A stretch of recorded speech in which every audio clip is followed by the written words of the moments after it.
بخير بيت. بسم الله الرحمن فبأي آلاء ربك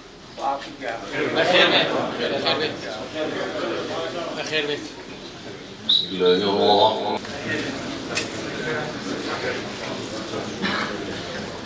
يحسبون العظيم هدية الفاء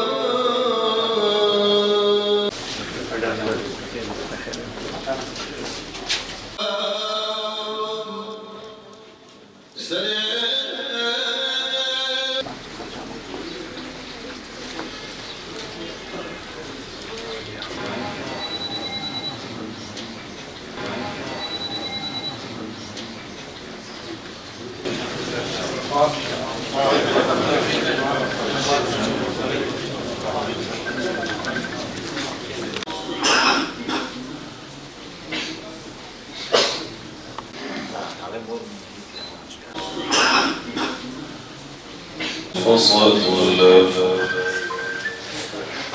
بل تؤثر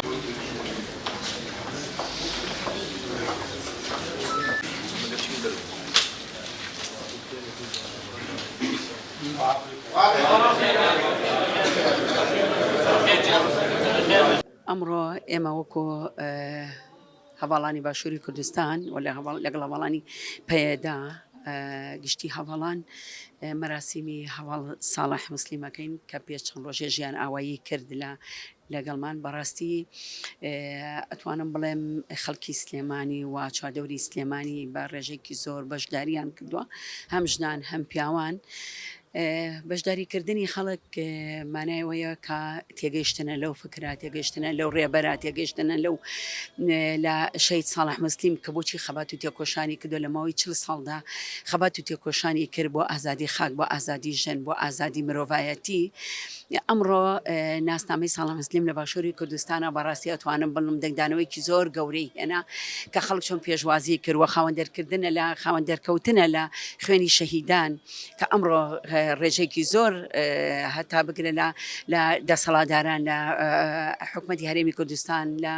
سیاسەتمەداران لە هونەرمەندان لە ژنان لە هەموو چنی توێژەکانی کۆمەلگا ئەمڕۆ بەشداری ئەم مەراسیمەی کرد. هەڵبەت هەواڵ ساڵح مسلیم هەمووان دەزانین کە 40 ساڵ خەبات و تێکۆشانەکە و خەبات و تێکۆشانی کردووە بۆ ئەوەی کە هەم ئازادی ژن بۆ ئازادی خاک بۆ ئازادی نەتەوەکەی و بۆ ئازادی گەلەکەی خەبات و تێکۆشانی کردووە بۆ ساتێکیش نەسراوتووە لە ماوەی 40 ساڵەدا کە هەموو ژیانی بۆ خەبات و تێکۆشان هەم باوکی شەهیدا هەم ئەتوانم بە خۆی و ماڵباتەکەی ئێستا لە ناو تێکۆشاندان و ئێمە لە باشووری کوردستانەوە سەری ڕێزجارێکی تر نەوی دەکەین هەم بۆ ساڵح مسلیم هەم بۆ گشتی شەهیدانی ڕێگای ئازادی و تێکۆشان کەلێنێکی گەورەیە لە ئێستادا لە گشتی کوردستان کەوتووە بە تایبەتی لە ڕۆژاوای کوردستان هەمومان زانین کە ئێستا ڕۆژاوای کوردستان لە چ بارودۆخێکدایە پێویستمان بە ساڵح مسلیمەکانە بۆیە ئەوی شوێندەستی دیار بووە. هەواڵ ساڵح مسلیم سەرڕاوی کە چەندین عملیاتی بۆ کراوە و نەخۆشیش بوو بەڵام لەگەڵشدا کاتێمانەفستی ڕێبەر ئاپۆ دێتە دەرەوە ئەو لە بەو بارودۆخی تەندروستی خۆشیەوە لا تورکیەوە دەیکات بە عارەبی و ناسەکنێ و ناوەستێ لەسەر ئەوەی کە بتوانێ بڵێ من نەخۆشم یا 40 ساڵ خەباتەکەم هەتا 2 ساتی ژیانی خەباتی و تێکۆشانی کردووە و لە هەمووی گرنگتر قوتابی ڕێبەر ئاپۆ چۆن لە کاتی تێکۆشاندا هەمیشە معجزە ئاسا ئەخولقێنن و لە کاتی شەهادەتی شار معجزە ئەخولقێنن. یەکێ لەوانەی کە هەواڵ ساڵح مسلیم لە مستەشفا پێ دەڵێن کە گورچیلەکانی سس بۆ کەسان ئامادەن کە گورچیلەی خۆیان ببەخشن پێت بەڵام ئەو دەڵێت من چۆن دەتوانم ئازاری مرۆڤێک بن بۆ لەبەرەوەی پێناوی خۆما بشیم ناتوانم لەبەرەوە من تێکۆشانم بۆ مرۆڤایەتی و بۆ گەلەکەم کردووە ناتوانم کەسێکی تر لەبەرەوە ژیان بەخۆم ببەخشێتەوە کەسێکی تر ئازان بەڕاستی ئەمە معجزەیە یعنی کاتێک کە تۆ سەیری قوتابیەکانی ڕێبەر ئاپۆەکەی هەمیشە لەنا ئەو تێکۆشانەدان هەمیشە هەموو ژیانی خۆیان بۆ تێکۆشان کردووە بۆیە ئێمە دەڵێن ڕێو ڕێبازی هەواڵ ساڵح مسلیم و باوی وڵات بەردەوامە و بەردەوامی ئەو تێکۆشانە ئەکەین و بە هەموو هێزی خۆمان لە سەر ڕێو ڕێبازی شەهیدانین. شەهیدە شەهیدی هەرچوە پەرچەی کوردستانەوە والله هەر بە خۆشەویستی یادگاری کورد و ئەویش هەر کوڕی منە و وە کوڕی خۆم وایە والله داوێن خێرم چ بکەم وەک پەنجێک لە دەستمان بێتەوە وایە وە خێزانەکەی سەرخۆشیان لە یەکەم و خوا سەبوریان با خوای گەورە خوا دڵیان خۆشکە بۆ خاتی قوڵ سەر ئەم چوار پارچەی کوردستانە سەرکەوێ و خوایە ئەنجا خوێنیان بە خەسار نەڕۆ و خوای گەورە خات سەبوری کەس و کاریان بە خوایە بەشداری ئەم پرسەمان کردووە و لێرەوە پرسە و سەرخۆشی خۆمان ئاراستەی بنەماڵەی بەڕێزیانەکەین و ئاراستەی خۆمانەکەین و گەلی کورد دەکەین بەڕاستی شەهیدبوونی وەفاتی ساڵح موسلیم هەلێنێکی گەورە بوو خستێ ناو جەماوەری کوردەوە و هیوادارین خوا عافوی بکا و بە بەهەشتی بەرینی شاد بکات. ئێمە ئەمڕۆ لەم پرسە و لەم کە ئەم مەراسیمە گێڕاوە لە شاری سلێمانی ژنان ڕۆڵێکی بەرچاویان هەبوو و لەگەڵ پیاوانە و پرسەکەش هەر پێکەوە دانیشتوین ئەمڕۆ لە مزگەوتی قازی محەممەد و هەمومان ماتەمینی خۆمان ڕاگەیەنی بەڕاستی زۆر یعنی تێکۆشەرێکی وا دیێرین و سەرکردەیەکی وا گەورە کە مردووە ئەمڕۆ هەمومان خەمبارین. گیانی پاکی هەواڵ ساڵح موسلیم شاد بێ بەڕاستی جێگای شانازی و سەرفرازی گەلی کووردە جێگای هەمومانە جێگای شانازی هەمومانە هەواڵ ساڵح موسلیم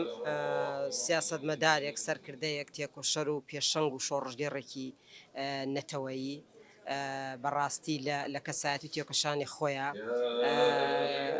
تێکۆشانێکی لەو جۆرەی کرد کە بوو بە شانازی بۆ هەموو گەلی کورد هەموو تاکێکی گەلی کورد و لە سیستەمی نەتەوەی دیموکراتیکە پێکەوە ژیانی گەلان یعنی تێکۆشانێکی زۆری کرد لە ناو گەلانی تری سووریا و ڕۆژاوای کوردستان و ڕۆڵێکی گرنگی هەبوو لەو تێکۆشانە گرنگەیە کە لە ڕۆژئاوای کوردستاندا بەرپا بوو و ئەوان بە خێزانی بە بنەماڵەیی بەڕاستی ناو تێکۆشانە بوون خاتو عایشەی خێزانی و مناڵەکانی کوڕەکانی هەتا کوڕە نازدارە شەهیدەکەی کە بە جگەرگۆشەیەکی خۆی بەخشی بەم تێکۆشانە بەڕاستی لەبەر ئەوە جێگای شانازیە بۆ نەوەکانی خۆی و نەوەکانی گەلی کورد و تێکۆشانی ژنانیش ڕۆڵێکی گرنگیان هەبووە لەم تێکۆشانەیە چونکە هەواڵ ساڵح موسلیم وەکو پیاوێکی ئازادی خواست وەکو سەرکردەیەکی تێکۆشەر وەکو سەرکردەیەکی کە هەموو پیاوێتێکی خۆی وەلاوە نابوو لەگەڵ هەواڵانی ژن تێکۆشانی خۆیان شان بەشان بەردەوام ئەکرد ئەوەش بەڕاستی وای کرد کە لە دڵی هەموو ژنانیشە خۆشەویست بێ و ببێ بە تاجی سەری هەموو گەلی کورد کە بەڕاستی جێگای شانازیە و من لێرەوە سەری ڕێزی بەدا ئەنەوێنم کە ئێمە لە نزیکیشەوە یەکمان بینیوە زۆر هەواڵێکی دڵنزم و تێکۆشەر بەرامبەر بە ژن بەرامبەر بە گەلەکەی تێکۆشانێکی زۆر بێوچانی کرد لەبەر ئەوە هەرگیز لە بێری ناکەین